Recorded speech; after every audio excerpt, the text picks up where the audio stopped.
daga can Adamawa ne ya taso zuwa nan garin Kaduna. Yanzu idan muka duba bayan sallar magariba ne, to muka haɗu da shi, akwai ifla'in da ya same shi har aka maso ya rasa rayuwar shi saboda yanayin rayuwa. To yanzu za mu ji sunan shi daga gare shi kuma ya bayyana mu yadda abin ya faru da kuma irin taimakon da yake nema. Menene sunanka? Adamu Mustapha. To daga ina ka zo? Jihar Adamawa. To za ka ba mu labarin menene dalilin ka na zuwa Kaduna? Abin da ya kawo ni da zuwa nan Kaduna shine ina waka.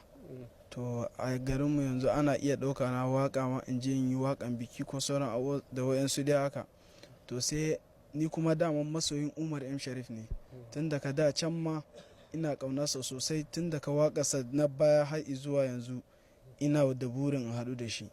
Shine na yi masa waƙoƙi ƙwaya biyu, na rera masa waƙoƙi biyu a studio. Sai yaya na yi masa in short na tura masa, sai ya ce ai waƙan nan ta yi sosai, saboda haka kai yadda za ka yi ka zo Kaduna.